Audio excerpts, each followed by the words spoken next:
Muy buenas tardes, bienvenidos a este espacio de la Universidad de San Carlos de Guatemala en cursos libres y de actualización de educación continua de la USAC. En este caso, estamos acá para poderles hacer seguimiento a lo que sería el diplomado del deporte ancestral de pelota maya, en el cual estaremos hoy teniendo el tema de lo que serían lesiones deportivas. Y antes de iniciar, pues pedirles favor de que se puedan inscribir en el link que ya fue publicado en la página de Facebook de Educación Continua, colocando su nombre completo y en línea para poder tener al finalizar esta disertación de este tema muy importante, pues tener su diploma de participación. Les agradecemos a todos por participar, por estar pendientes de estas disertaciones, de estos temas que son muy interesantes para el desarrollo del deporte ancestral de la pelota maya. Pues en este caso me toca presentarles a lo que sería el licenciado Javier Ruiz. Él es licenciado en fisioterapia. Eh, Su experiencia laboral ha estado en el Hospital General de San Juan de Dios, en la Academia de Fútbol del FC Barcelona, Barca Academy. Actualmente pues está en la Confederación Deportiva Autónoma de Guatemala y el Comité Olímpico Guatemalteco como fisioterapeuta en el ámbito deportivo nacional, también en el tema de rehabilitación y readaptación deportiva, tratamiento de lesiones deportivas. Además, ha tenido su formación académica, pues ha obtenido diferentes cursos recibidos a nivel nacional e internacional. En este caso les dejo al licenciado Javier Ruiz para que les diserte lo que sería el tema de lesiones deportivas. Y recuerden, inscribirse en el link de la página de Educación Continua para poder obtener su diploma de participación.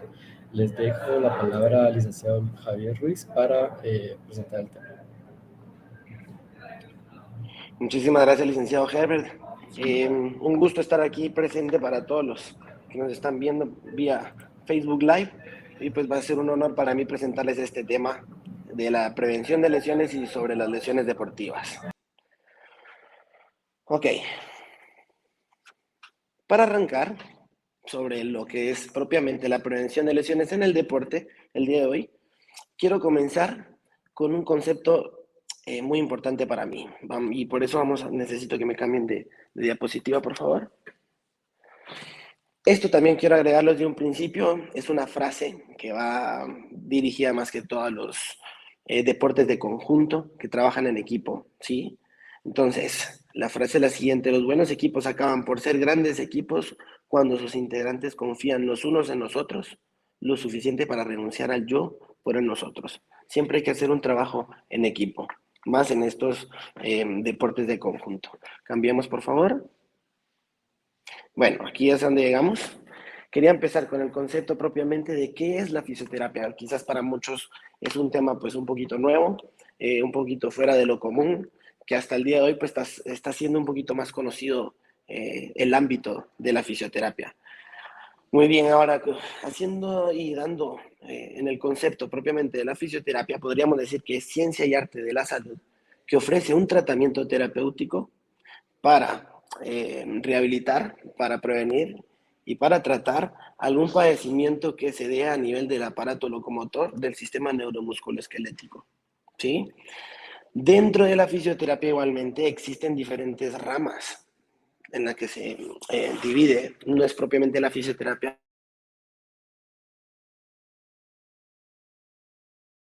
genera tercera edad en ramas, las cuales son las siguientes, que sería la fisioterapia deportiva, que es en donde yo me desenvuelvo.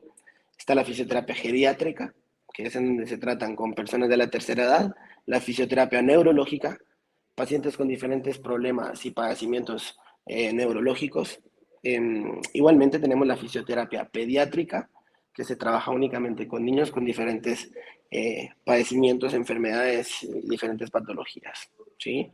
Muy bien, ahí mismo podemos observar que dentro de la fisioterapia nosotros realizamos para llegar a hacer un tratamiento adecuado con un paciente que padezca alguna enfermedad, alguna lesión, alguna patología. Previo a eso nosotros realizamos ciertas evaluaciones, ¿sí? Evaluaciones físicas, que es dentro del ámbito clínico que nos realizamos para llegar a determinar un diagnóstico o diferentes diagnósticos, ya que sea un diagnóstico diferencial, ya podríamos utilizar las pruebas complementarias, ¿sí? Especializadas como una resonancia magnética, o podríamos utilizar las radiografías para valorar algo a nivel óseo, ¿verdad? Ultrasonidos de tejido blando, ¿sí? Y así diferentes pruebas complementarias junto con el equipo interdisciplinario, con el médico, ¿verdad? Dentro de ellos nosotros ya teniendo un diagnóstico claramente, nosotros ya tenemos diferentes métodos y técnicas que aplicamos para poder tratar este tipo de padecimientos, ¿sí? Cambiamos de presentación, por favor. Ahora bien, nos vamos un poquito más directo a lo que queríamos platicar sobre las lesiones que se dan en el deporte, ¿sí? Pero para comenzar yo quisiera dar un poquito de qué es la lesión deportiva, ¿verdad?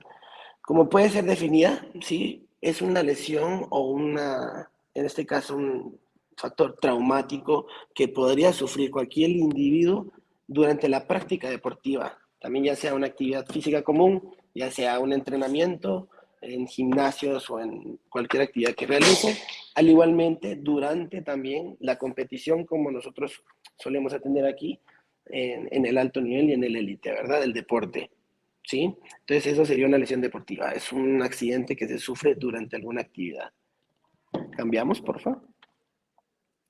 La lesión deportiva se clasifica tanto como en traumática o aguda y en por sobreuso o crónica, ¿sí?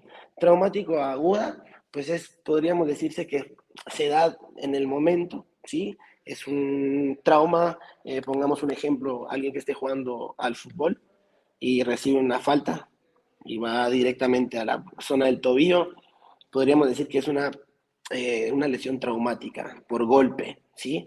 Que inmediatamente nos va a dar diferentes signos a los minutos de inflamación, dolor y rigidez en la zona, ¿sí? Entonces lo podríamos catalogar como una lesión aguda. Ahora, una lesión por sobreuso o crónica, que es lo que comúnmente más prevalencia tiene en el deporte nacional y en el deporte de alto nivel, ya que, por ejemplo, están bajo una demanda de cargas de trabajo en el entreno muy altas muchas veces y pues los llevan a no llevar un cuidado adecuado por ellos mismos, ¿sí? Por un descuido de ellos mismos, que puede ser hasta desde una deshidratación o por no dormir bien, y nos lleva a hacerle, por ejemplo, un sobreuso y sobreuso y sobreuso a una articulación, en este caso, por ejemplo, alguien que juegue badminton o que juegue tenis, va a tener mucho sobreuso a nivel de la articulación del hombro. Y una articulación, y en este caso muy débil, podría llegar a crearse ya igualmente, por tanto desgaste, una lesión crónica, por no haberse tratado a tiempo, ¿sí? Cambiamos de diapositiva, por favor. Entonces, como decía, las lesiones agudas es en el inicio repentino, ¿sí? Resultado de un hecho traumático, como lo mencioné anteriormente. Y seguidamente vamos a presentar dolor, inflamación y la pérdida de la capacidad funcional por completo, ¿sí? Ahora, cambiamos de diapositiva. Normalmente, por lo general, como mencionamos, durante la actividad deportiva van a ser, por ejemplo, de alta velocidad, como mencioné, una falta fuerte directamente al tobillo, eh, las cuales, por ejemplo, nos van a llevar a una impotencia completamente infuncional para terminar completamente la competición. Cambiamos de diapositiva. Las crónicas, pues es, como les mencioné, de un inicio lento y va pues progresando propiamente, se va acumulando la fatiga, tensión y demás. No depende de un inicio traumático como la aguda, no depende de que hayan sufrido una caída o que después de haber caído, después de haber hecho diferentes saltos porque hace básquet o porque hace... No, no, no.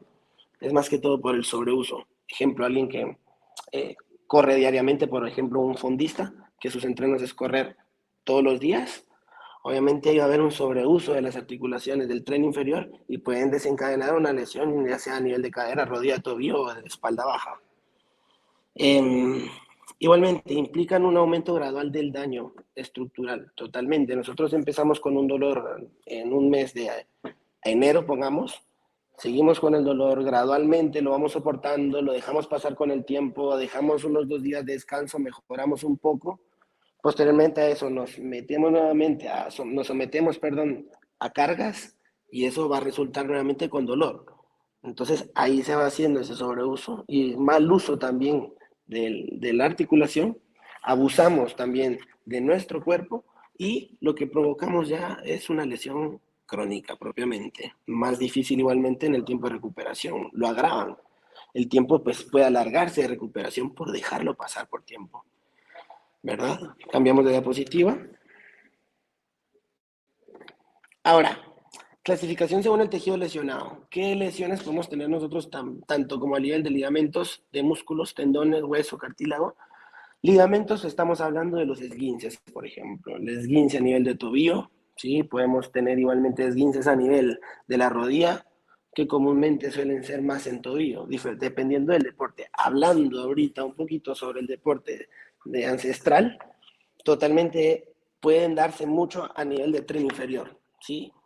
Tobillos no se diga y rodillas. En los músculos, a nivel muscular, tenemos las diferentes lesiones, tanto como los famosos desgarros musculares, ¿sí? En donde existe también de diferentes grados. Grado 1 es una distensión muscular, donde la fibra muscular solo pierde su extensibilidad normal, ¿sí? Porque se sobreestira, sobrepasa el límite de extensibilidad que tiene. El grado 2, en donde hay una ruptura parcial de las fibras musculares, ¿sí?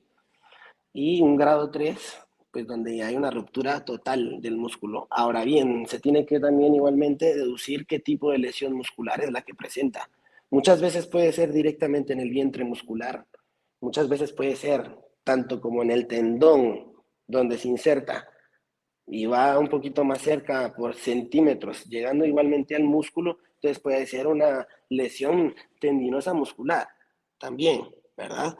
Muchas veces en las lesiones musculares suelen dar tratamientos y suelen agilizarlos muchas veces para que el atleta o el deportista regrese lo más pronto posible y no respetan el tiempo biológico de curación de un tejido, que aproximadamente, bueno, aproximadamente no, son 3 semanas que habrían que respetar bien. Si no hay recidiva de lesión por acelerar el proceso, ¿verdad? Ahora bien, y igualmente puede haber una recidiva si en este caso no se dio cuenta de que la lesión estaba tanto como en el vientre y había una pequeña también ruptura parcial cerca del tendón y del músculo, en donde está el origen del músculo. Entonces ya habrían dos porciones en donde tuviese que haberse puesto la atención, pero se puso más atención en la que mayor diámetro presentó a la hora de realizar una prueba complementaria, que en este caso sería un ultrasonido o una resonancia magnética también pudiésemos verlo. Muy bien, los tendones, existen diferentes lesiones en los tendones, ¿sí? La tendinitis no la voy a descartar nunca. Normalmente no sean inflamaciones a nivel del tendón, pero sí en el tejido que está más proximal, ¿sí? Y puede crear diferentes cambios a nivel celular en el tendón. Existe la tendinopatía y la tendinosis. La tendinopatía, que no se conoce la causa del por qué hay dolor en el tendón, que es la más común en el deporte, ¿sí? Es una tendinopatía más comunes en el deporte, podríamos decir que está la tendinopatía del tendón de Aquiles, la tendinopatía a nivel de la rodilla del tendón rotuliano, ¿sí? También la tendinopatía de la pata de ganso le llamaríamos, ¿sí? Hay tendinopatías muchas a nivel de hombro, del famoso manguito rotador que muchos padecen, que es una de las lesiones más prevalentes a nivel mundial. Va a segundo lugar y en primer lugar va la espalda baja. Entonces, hay muchas tendinopatías que se desconocen muchas veces las causas, ¿sí? Se puede desencadenar una tendinopatía por sobreuso también. Y la tendinosis es donde ya se encuentra un cambio ya degenerativo en el tendón, donde ya el cambio intracelular ya no es el mismo, ya las cargas de entrenamiento ya no las toleran bien los tendones y comienzan a repercutir con dolor, y con dolor, y con dolor, y con dolor crónico, en donde se tiene que trabajar en un tratamiento específico, adecuado. Yo incluiría un poquito de trabajo activo de ejercicio terapéutico propiamente, ¿verdad? Bien dosificado, claro. Hablando de hueso, tenemos también lesiones, y más que todo podríamos hablarnos de fracturas, ¿sí? Podríamos hablar de fracturas, luxaciones y los diferentes tipos de fracturas que se presenten, ¿sí? Que es poco común. Se da en los deportes de contacto. Cartílago articular, podríamos hablar lesiones propiamente de luxaciones, que es la pérdida de la congruencia articular. Podríamos hablar igualmente de lesiones propiamente en el hombro, del rodete glenoideo, de cadera igualmente, ¿verdad? Las fibras de cartílago, ya podríamos hablar un poco acerca de un proceso degenerativo de cartílago que se da muchas veces en deportistas pues ya veteranos, ¿verdad? Un tipo que le da una artrosis. Cambiamos de diapositiva, por favor.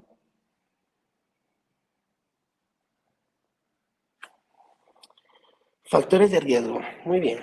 Nosotros contamos con diferentes factores de riesgo. Yo le llamaría los intrínsecos y extrínsecos, tanto como modificables y los no modificables. Los intrínsecos, pues van a ser los que están relacionados propiamente con el atleta, ¿sí? En este caso, los que podemos modificar, tanto como la composición corporal, lo nutricional, horas del sueño, factor psicológico, el factor físico y funcional, ¿sí? Ahora bien, los no modificables van a ser los extrínsecos. Por favor, cambiamos de diapositiva. Los intrínsecos van a ser todos los factores externos, el ambiente muchas veces, en donde tienen que aclimatarse, o donde hay mucha altura, por ejemplo. Todo eso son factores que no se pueden modificar. También igualmente el terreno de donde vayan a jugar, muchas veces no se van a encontrar en las condiciones que se esperan para poder hacer una buena competición, que hasta eso puede perjudicarles. Eh, Igualmente, la presión psicológica que puede provocar el entorno, muchas veces llegar de visitante a alguna competencia, pues es un poquito de presión para el atleta propiamente. Los factores ambientales, que ya lo mencionamos, ¿verdad? Cambiamos de diapositiva. Ahora, entrando propiamente a la prevención, ¿qué es la prevención en sí? Realmente nosotros trabajamos la prevención, se podría decir, y muchos, por ejemplo, han cambiado el término, pero yo lo podría decir que es como una disminución de riesgos en el deporte, ¿sí? Prevenir como tal, suelen haber accidentes, suelen haber diferentes lesiones que se dan, entonces es muy difícil muchas veces, pero sí se puede disminuir un poco el riesgo. Ahora bien, podemos decir que existe la prevención primaria y la prevención secundaria. La prevención primaria es evitar, en la medida de lo posible, por diferentes, ya sea programas de entrenamiento, diferentes técnicas que nosotros apliquemos y demás, tanto como manuales y demás, eh, para que no se desencadene una lesión. O sea, llevar un buen seguimiento de un atleta, estar con ellos, ser la sombra del atleta, para poder evitar que se desencadene una lesión es posible. Es posible. Esa es la prevención primaria. Ahora, la secundaria ya es cuando se desencadenó. Cuando, por ejemplo, no pusimos atención en alguna zona del cuerpo donde había algún déficit, ya sea algún desbalance muscular, de fuerza, algún déficit de flexibilidad, de movilidad, y se dio algún cambio ahí fisiológico que no queríamos, ¿verdad? Por algún tipo de aumento de carga o por algún ejercicio que pudo variar un poquito el entrenamiento, ¿verdad? Entonces ahí en la secundaria lo que evitamos nosotros es que se agraven los signos y síntomas que está presentando en ese momento. Tratar de reducirlos en el menor tiempo posible y evitar que aumenten la gravedad del asunto. Cambiamos, por favor. Dentro de la prevención siempre podríamos decirse que podríamos agregar un buen calentamiento, como vimos anteriormente, un buen calentamiento donde agreguemos una buena movilidad articular, ¿sí? Donde se agregue igualmente un tema de activación muscular, siempre, para que no haya ningún desbalance ni ninguna inhibición.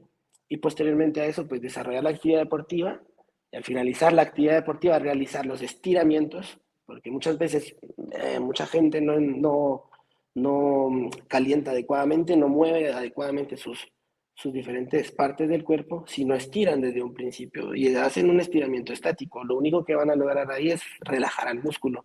No lo estamos preparando. Podemos hacer hasta que se provoque una lesión propiamente, ¿verdad? Entonces, lo mejor es comenzar siempre con movilidad y activación. Al final es recomendable el estiramiento, no al principio, ¿sí? Ahora bien, existen o existirán diferentes programas de entrenamiento o de algún programa para prevenir algún tipo de lesión. Muchas veces se preguntan, y en el deporte lo han escuchado tal vez, que existen programas para prevención de lesiones de espalda baja, que existen programas de prevención de lesiones para hombro, para tobillo, para cadera, para rodilla. Y sí, se pueden hacer diferentes programas, pero previo a esos programas se tiene que realizar cierta evaluación específica que se realiza a nivel deportivo para valorar lo siguiente. Valoramos un poquito todo lo que es la postura, ¿sí? Diferentes alteraciones que se den biomecánicos por el tipo de deporte que realice, ¿sí? No se van a dar los mismos en una persona que haga racquetball, squash, badminton, algo de raqueta, a los que se dan, por ejemplo, con un equipo de básquetbol y voleibol. Es muy diferente las respuestas que vamos a encontrar en esas evaluaciones con ellos. Entonces, evaluamos lo postural, posteriormente a eso hacemos una evaluación de movilidad, miramos si no hay alguna restricción en alguna articulación del cuerpo, tanto desde el cuello, desde toda la columna, brazos, ¿sí? Piernas, pies, miramos todo el cuerpo, como si no haya una limitación o algo, algún tipo de acortamiento muscular que nos esté provocando limitación de la movilidad, que eso nos puede desencadenar muchísimo también y podemos prevenir desde ese momento que se desencadena una lesión. Por ejemplo, tenemos una mala movilidad, ya evaluando propiamente tren inferior, de cadera. Por una mala movilidad de cadera podemos desencadenar mucha tensión a nivel de rodilla, se desencadena una lesión por sobreuso, una tendinopatía de rotuliana, y el problema muchas veces no vino de la rodilla, sino por una mala movilidad en la cadera. O una mala movilidad de cadera también puede repercutir a padecer de lesiones a nivel de la espalda baja también, ¿verdad? Entonces, desde ahí ya podemos empezar a prevenir, solo con evaluar la movilidad. Posteriormente a evaluar la movilidad, evaluamos un poquito la fuerza muscular por diferente grupo muscular. Ya evaluando la fuerza muscular, nosotros podemos también deducir si vamos a tener riesgo o no de lesión. Les voy a poner varios ejemplos. ¿Cómo puedo saber yo si voy a tener una lesión, por ejemplo, de rodilla en 2 semanas y aumento la carga? Yo puedo evaluar la fuerza muscular desde la cadera, podemos valorar diferentes músculos muy importantes, en este caso, el glúteo, que es el músculo más fuerte del cuerpo, el glúteo mayor, es el más fuerte, y ese, por ejemplo, si está débil e inhibido, me puede desencadenar una lesión en la rodilla. Y la pérdida de las fuerzas en la cadera, me dirían, pero sí, me lo va a provocar en la rodilla. Es por la ley segmentaria, le llamamos. Entonces, ¿qué, por ejemplo, evaluamos ahí en fuerza? Evaluamos la extensión de la cadera, que es realizar la pierna hacia atrás, ¿sí? Para valorar si está activa, si están trabajando bien el músculo isquiotibial, se llama, que es el músculo que está por la parte posterior de la pierna, del muslo, y se está trabajando igualmente el glúteo, que ellos dos trabajan en conjunto para hacer una extensión de cadera, para hacer llevar la pierna hacia atrás, ¿sí? Que nos sirve mucho a la hora de que nosotros hacemos un sprint, cuando corremos y demás, se activan esos dos músculos en conjunto. Ahora, si yo vengo y evaluando la flexibilidad, encuentro en la parte anterior de la pierna, o sea, en el muslo, en el cuádriceps, mucha tensión a nivel del flexor de cadera, que sería en este caso, si yo activo el flexor, sería agonista, y el antagonista sería mi glúteo. Y si activo mi glúteo, se va a relajar igualmente el flexor. Así trabaja la sinergia muscular. Entonces, en este caso, puede haber una persona que tenga demasiada tensión en sus músculos flexores de la cadera y eso lo va a tomar el sistema nervioso como que el músculo siempre está en contracción y me va a relajar al músculo antagonista, en este caso, el glúteo.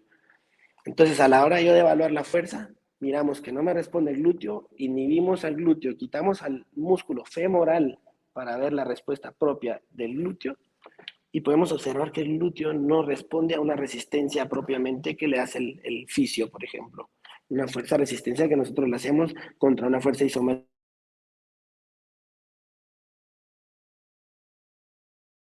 que es una inhibición. Ahora, que hay una inhibición, miramos que no lo desencadenó, como les repito, la tensión que tiene adelante en el flexor de cadera.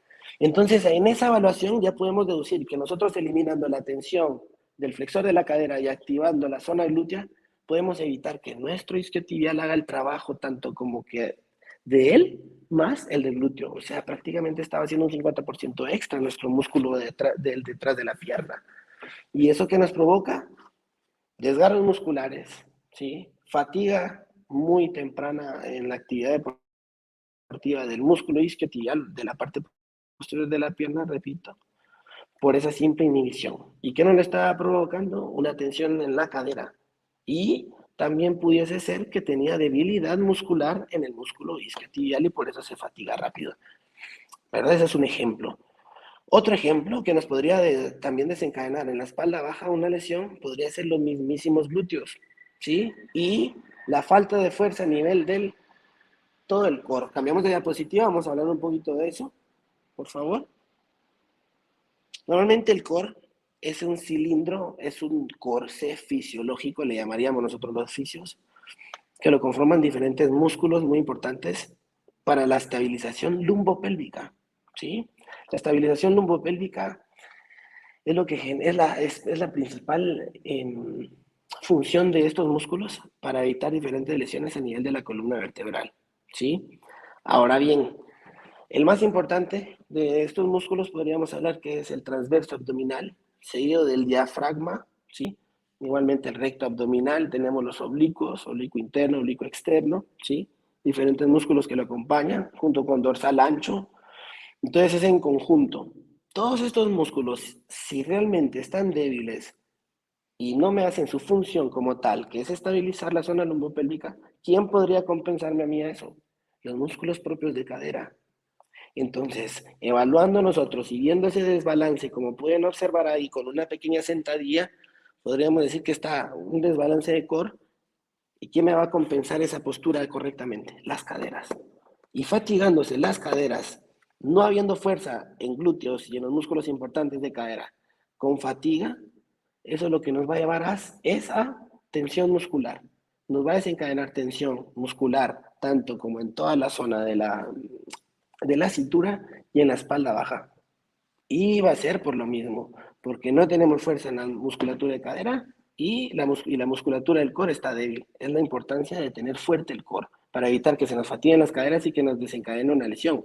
Cuando muchas veces estamos tratando la espalda, estamos tratándole la espalda, estamos tratándole la espalda y no alivia el dolor porque se somete a cargas después de trabajarse la espalda y regresa el dolor. Entonces, lo que corresponde ahí es hacer un buen plan de ejercicio para mejorar tanto la fuerza del core, para que no me genere compensación con caderas y que la compensación de caderas no me genere fatiga y la fatiga me genere lesión. Entonces, ahí ya con una evaluación de core, ya pudimos nosotros también prevenir lesiones a nivel de espalda baja dolorosa y a nivel de cadera también. ¿Sí? Cambiamos por favor de diapositiva. Entonces, normalmente, ¿para qué nos va a beneficiar mejorar la fuerza del core? Como les dije, para mejorar la estabilización lumbopélvica, mejorar el equilibrio y la estabilidad igualmente. Vamos a reducir la fatiga, tanto como de tren inferior y de tren superior, ya que la transferencia de fuerzas, que es una de las funciones más importantes de la zona media, transferir fuerzas de tren inferior hacia tren superior, ejemplo, un beisbolista que va a hacer un giro desde la pierna, hace el giro y lanza, va en cadena. La fuerza viene desde la punta del pie hasta la punta de la mano que lanzó la pelota. Va en cadena el movimiento y si no hay una buena distribución de esa fuerza en esa transferencia, ya hay una mayor fatiga, ya sea en el brazo o en la pierna, ¿sí? Entonces, por eso es la importancia que también esté fuerte esa zona. Eh, Como les decía, miren, menor probabilidad de sufrir lesiones y mejora el rendimiento deportivo. Mejora totalmente. Yo lo puse en práctica anteriormente con los marchistas de Guatemala. Tenían un déficit, se les hizo un pequeño estudio, unas evaluaciones para valorar cómo estaba la fuerza de la zona media y del core. Y la mayoría pues tenía pérdida de la estabilización y ciertas molestias, por ejemplo, al pasar los 15, 20 kilómetros ya empezaban a presentar ciertas molestias a nivel de tren inferior. Se hizo un programa de trabajo de core, un trabajo de movilidad, porque también había limitación de caderas, e hizo que bajara la incidencia de padecimientos de dolor a nivel de tren inferior. Mejoró solo con el trabajo de core, más el trabajo que se agregó de caderas después, que fue extra. Pero desde ahí ya estamos trabajando igualmente la prevención pura, ¿sí? Cambiamos de diapositiva. Ahí podemos observar la importancia de todos los músculos que lo conforman, el transverso abdominal, como pueden ver ahí, el recto abdominal, las caderas. Si se dan cuenta, incluimos siempre también los músculos de las caderas, y más, los más importantes, los glúteos mayores, junto con la fascia toracolumbar, que pueden ver que está en color rojo en la espalda baja de la imagen. ¿Sí? Esa es la fascia toracolumbar. Con esa fascia igualmente tensa, podemos igualmente desencadenar diferentes lesiones. Podemos desencadenar una lesión también a nivel hasta del tobillo, una lesión a nivel del tendón de Aquiles, por la tensión que se está generando desde la zona lumbar, desde esta fascia. Acordémonos que la fascia es el tejido conectivo que conecta todo nuestro cuerpo con todos los órganos y diferentes tejidos que nosotros tenemos, ¿sí? Entonces, en este caso me puede provocar eso. Cambiamos de diapositiva. La propiocepción igualmente es algo que nosotros metemos dentro de nuestra evaluación, a pesar de a partir de la fuerza y el core, posteriormente evaluamos la propiocepción, que este es el sentido de la percepción del movimiento y de la posición del cuerpo en como nosotros estemos. Para que entendamos un poquito qué es nuestro sistema propioceptivo, alguna vez todos tuvieron que haberlo hecho. Cuando les dicen, cerrame los ojos y me vas a decir qué te estoy dibujando en la espalda o qué número te voy a hacer ahorita en la espalda. Desde ahí, cuando nosotros empezamos a sentir y empezamos a pensar en qué número, ahí está actuando el sistema propioceptivo, ¿sí? Otro ejemplo clarísimo, por ejemplo, nosotros podemos venir, nos paramos sobre un pie, ¿sí? Que esa es la evaluación, pararnos sobre un pie para valorar cómo están todos esos receptores a nivel articular que tenemos a nivel de la articulación, de tendón, ligamento, músculo. Hay esos pequeños receptores que nos mandan esas señales hacia el sistema nervioso central, ¿sí? Que son respuestas inmediatas. Ahora, esto trabaja en conjunto, junto con el sentido de la vista y junto con el sentido vestibular, con el sistema vestibular que está a nivel del oído interno, que es el encargado del equilibrio, ¿sí? Ahora bien, dentro de la prueba nosotros hacemos que se paren sobre un pie, pasando los 20 segundos para valorar si hay algún tipo de inestabilidad, alguna pérdida del equilibrio.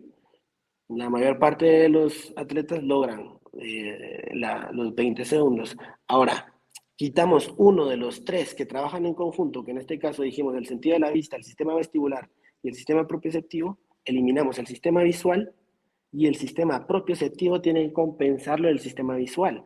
Y en este caso, tratamos la manera de, vamos a hacer la prueba cuando puedan, se paran en un pie con los ojos abiertos y posteriormente lo hacen con los ojos cerrados. Y con los ojos cerrados se les va a dificultar un poco, pero porque su sistema propioceptivo no está entrenado del todo, ¿sí? Y eso me puede ocasionar diferentes lesiones, por supuesto. Yo voy corriendo, por ejemplo, tras de una pelota y me van igualmente haciendo presión y demás, en el fútbol, pongamos de ejemplo, y lo que vamos a hacer es que nos encontramos con el terreno irregular y sentimos que nos vamos a caer y que el pie en este caso se nos va a doblar. No tenemos esa respuesta inmediata para nosotros levantarnos de diferente manera y quitarnos de ese golpe. Muchas veces lo logramos, muchas veces se deja ir el cuerpo con todo. Entonces, todo eso lo logramos evitar entrenando el sistema propioceptivo y igualmente va a mejorar fuerza y resistencia muscular en grupos musculares propios también del tren inferior. Cambiamos de diapositiva. Muy bien, entonces regresando a lo de la prevención, siempre es bueno incluir dentro del trabajo preventivo trabajo de fuerza. Un atleta fuerte, vamos a evitar que haya mucha fatiga en él y que se desencadene algún tipo de lesión con ellos, ¿sí? Igualmente necesitamos las horas del sueño, son fundamentales, que eso va dentro de los factores, lo mencionamos anteriormente, dentro de los factores intrínsecos, que es fundamental las horas del sueño, que es en donde el cuerpo se recupera tras someterse a alguna actividad física. Sí, el factor nutricional siempre es bueno igualmente llevarlo con un buen control, con un buen profesional de la salud, ¿sí? Tanto como el factor psicológico y el factor médico. Por eso es que nosotros aquí en el deporte trabajamos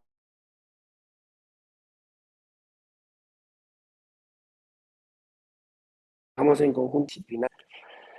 Sin el equipo interdisciplinario no podríamos trabajar lo que hacemos propiamente, que es la prevención, en base a diferentes evaluaciones que se van realizando periódicamente, ya sea de 3 meses, cada 6 meses, para ir valorando los cambios que se den dentro de las temporadas de entrenamiento que tengan las diferentes disciplinas, que en este caso no trabajamos con una sola, en mi caso trabajo con atletismo, trabajo con chicos de badminton, trabajo igualmente con racquetball, squash, entonces son diferentes disciplinas y son diferentes zonas de entrenamiento que ellos entrenan en sus sistemas energéticos y eso es lo que pues se trata la manera de llevar un buen control tanto con el médico y con el fisiólogo también, eh, con la psicóloga, el factor psicológico obviamente, el factor nutricional con la nutrióloga o nutriólogo y con el fisio pues igualmente va todo lo físico y lo funcional y en conjunto pues podemos prevenir que se desencadenen algún tipo de lesiones en el transcurso de su temporada para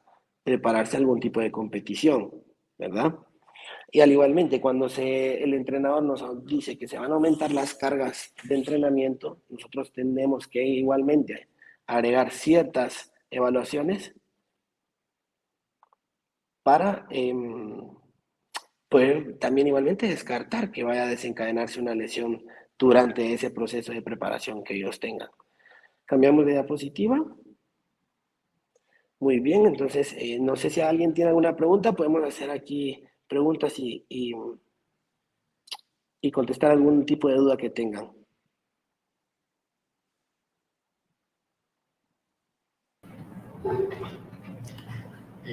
Muchas gracias, Javier Ruiz, por la disertación de este importante tema para que todas las personas estén y conozcan más que todo sobre la prevención de lesiones deportivas en el deporte y pues en este caso para que lo puedan ir aplicando en el desarrollo de lo que sería el deporte ancestral de pelotame. Exactamente. Muchas gracias. Muchas Ya pues, gracias.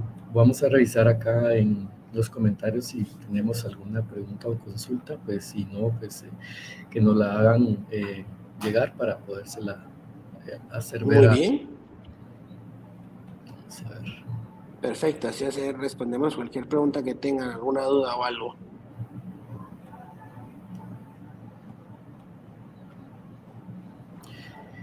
Tal vez en este caso yo podría adelantar a una, como este más que todo es un deporte, tiene dos modalidades, la de antebrazo Ajá. y la de cadera. Eh, Algunos ejercicios que se pudieran tener para poder, digamos, ellos puedan tener antes de iniciar su actividad física, en este caso. Pues en este caso utilizan, en antebrazo, pues utilizan la mayor parte del tiempo la parte del antebrazo con un protector específico y igual que la cadera también utilizan protectores para poder llevar a cabo la actividad física. Sí, exacto, licenciado. Mira, aquí lo más recomendable sería siempre, como mencioné al principio, también, pues, siempre generar un buen plan de calentamiento, agregar ejercicios igualmente de fuerza, aunque prevenir el contacto directo de algún tipo de contusión, pues es muy difícil, pero el soportar ese tipo de gestos que es propiamente del deporte, pues con una muy buena musculatura, un buen tono muscular, una buena masa muscular y buena fuerza muscular, podemos prevenir de que en este caso tanto golpe repetitivo nos ocasiona algún trauma, ¿verdad? Algún trauma en el tejido y por ende nos va a causar algún tipo de hematoma en la zona, que nos puede provocar obviamente dolor, claro. Ok, muy bien. Acá nos menciona Elizabeth Ramírez. Cuando hacemos ejercicios no debemos bañarnos, sino que esperar un poquito porque es malo. ¿Qué nos puede decir acerca de esto? Eh, Muchas veces, por ejemplo, mucha gente pues piensa un poquito de esa manera, pero no, no tiene absolutamente nada de malo. Lo más recomendable es que tomen una ducha posteriormente a un entrenamiento, una ducha no con agua caliente, sino pues con agua tibia o fría, pues para recuperar un poquito y relajar un poquito el tejido de haber sido sometido después de haber sido sometido a alguna carga física, ¿verdad? Entonces sí es recomendable tomar un baño. Muy bien. Vamos a ver por acá. Eh, Acá nos menciona el uso del hielo. El uso del hielo. la crioterapia. Sí. Para la prevención de lesiones, muchas veces sí, suele ser bueno, por ejemplo, utilizarlo más que todo en deportes de resistencia, diría yo. En deportes de resistencia, ya que los últimos estudios que se han presentado, pues nos han dicho que en deportes propiamente en donde se trabaje, ¿qué le digo? Un poquito de hipertrofia muscular y demás, altera el proceso fisiológico para obtener los resultados con ellos. Ahora, en trabajo de resistencia, ¿qué le digo? Un fondista, un marchista, un ciclista de ruta y demás, sí es recomendable utilizar la crioterapia como un método de recuperación propiamente, o sea, hacer ¿qué le digo? Una inmersión en agua fría con hielo. ¿A cuántos grados podría estar más o menos? ¿Qué le digo? Podría estar entre los 10 grados, 8 grados, dependiendo en cuanto esté la temperatura igualmente del agua y del hielo, así va a ser también el tiempo que usted va a estar dentro de, ¿sí? No sobrepasar, ¿qué le digo? Los 10 minutos o 15 minutos. Ya 15 sería mucho, 10 diría yo bien, con esa temperatura. Ahora, que el agua pongamos, muchas veces tenemos atletas que te meten casi a 5 grados, va, 2 grados, nos metemos 5 minutos, acortamos el tiempo. Va a depender de la actividad que hayan realizado. ¿Vos subir la foto donde estabas? Exactamente, ahí? Exactamente. Muy bien, aquí tenemos otra pregunta de Victoria. ¿Qué hacer si en algún momento hay un trauma en la rodilla como inflamación? ¿Podría ayudar el hielo? Sí, exactamente. Por ejemplo, si es un trauma, una caída o algo por el estilo, sí, de inmediatamente lo más recomendable es colocar hielo. Ahora bien, también si el dolor no cede en los primeros 3 días o en los primeros 2 días, yo lo que recomiendo es irse a tomar pruebas complementarias, en este caso rayos X, para descartar algún tipo de fractura a nivel de la rodilla o algún otro problema que se pueda desencadenar ahí, ¿verdad? Pero siempre es bueno descartar un poco y seguir pues con el proceso de antiinflamatorio con los medios físicos, que en este caso sería el hielo, ¿verdad? Sí es recomendable en una lesión traumática el colocar hielo. ¿Y cuánto sería la aplicación o lo recomendable? Podríamos, por ejemplo, en los primeros 3 días, pongámosle fue lunes, martes, miércoles, nos lo vamos a colocar cada 4 horas el hielo, 10 minutos cada vez que uno se lo aplique. Los primeros 3 días. Ya posteriormente a eso, pues ya va a ser diferente, porque previo a todo eso también hay que hacer una evaluación física para descartar alguna otra también situación ahí que anómala que con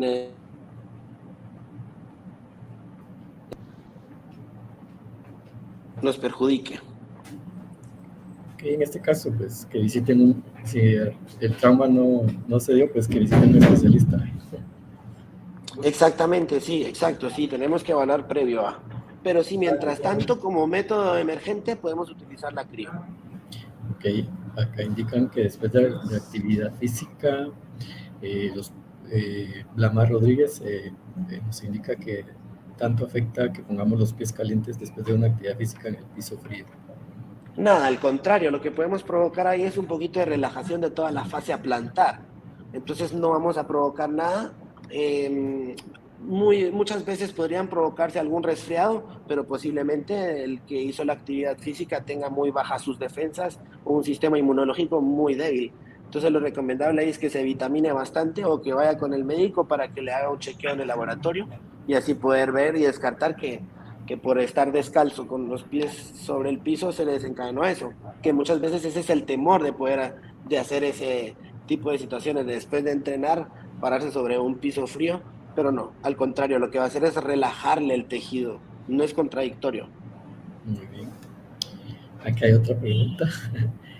Isalo nos indica pues, que en un salto ocurrió un desgarre en el músculo y de qué forma pueden ayudar en ese momento.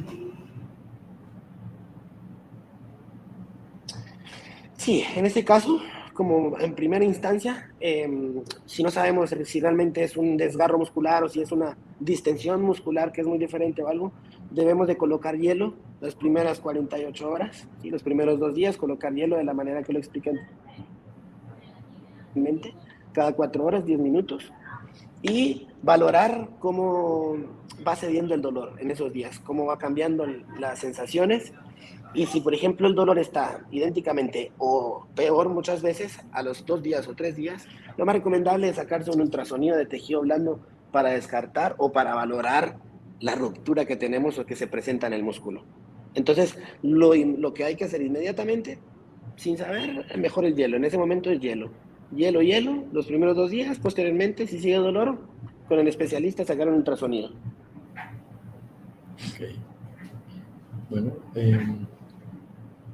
creo que esas serían todas las preguntas que teníamos acá en los comentarios.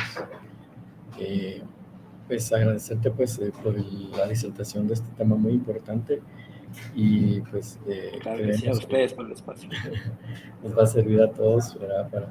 Para poder prevenir lesiones y pues en el momento pues, actuar de la mejor forma y las mejores prácticas para atender algún tema que nos ocurriera en la actividad física. No, Acá hay otra consulta. no. Ok. La última pregunta. ¿En qué momento el frío o el calor nos puede ayudar? Si podemos ampliar un poquito ahí. Bueno, ¿en qué momento colocar el frío? ¿En qué momento colocar el calor? Que es una pregunta que muchos se hacen al momento de tener algún tipo de golpe o algo durante la actividad física.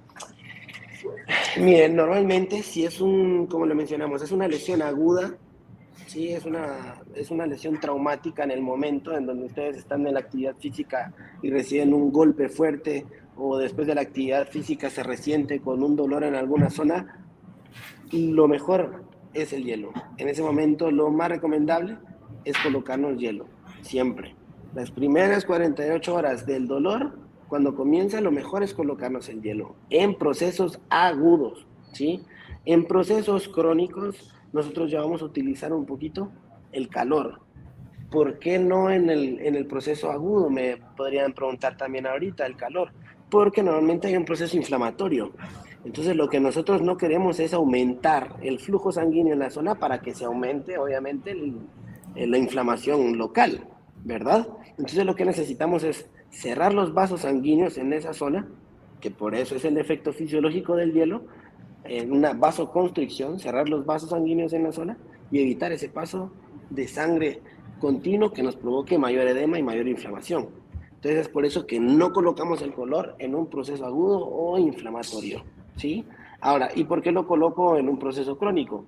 Tenemos un dolor de cuello que ya llevamos más de 3 meses con dolor a nivel cervical, una gran cervicalgia, una tortícolis, en donde la musculatura es rígida, espasmódica, y lo que necesitamos es pues, que se genere una buena vascularidad en el tejido para que haya una buena oxigenación en el tejido y el tejido relaje.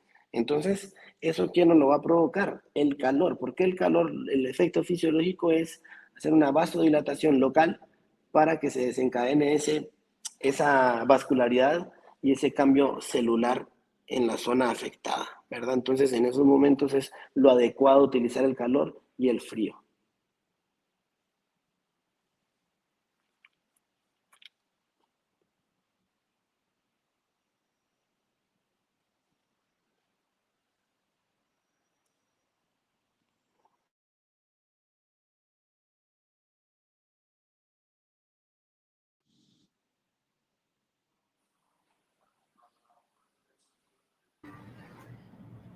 Perdón, No creo sé que si habrá estaba... otra pregunta. Ahí está, ahí está.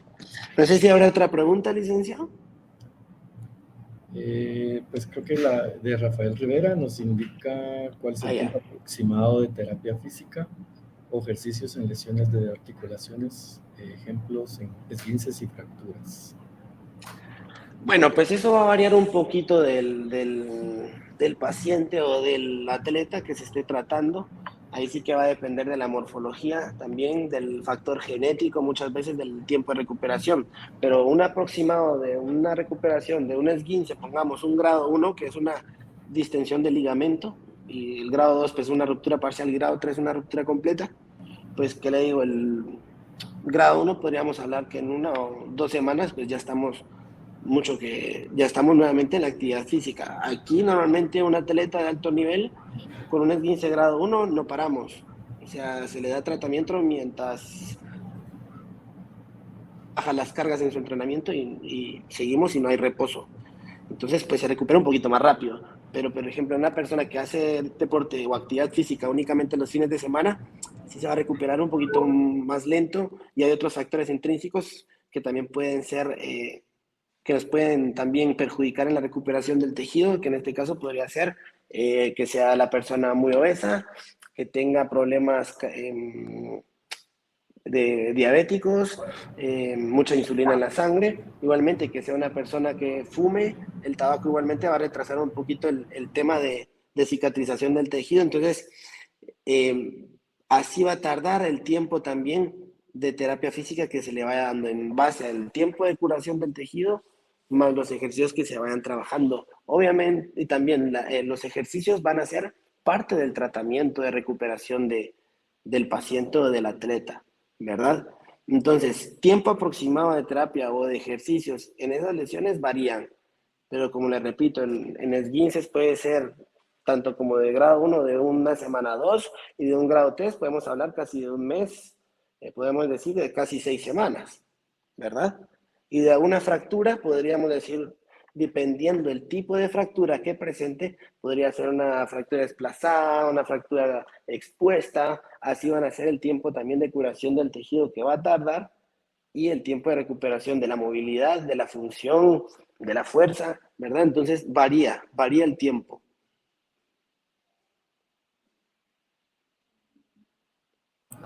Muchas gracias. Ahora sí sería la última.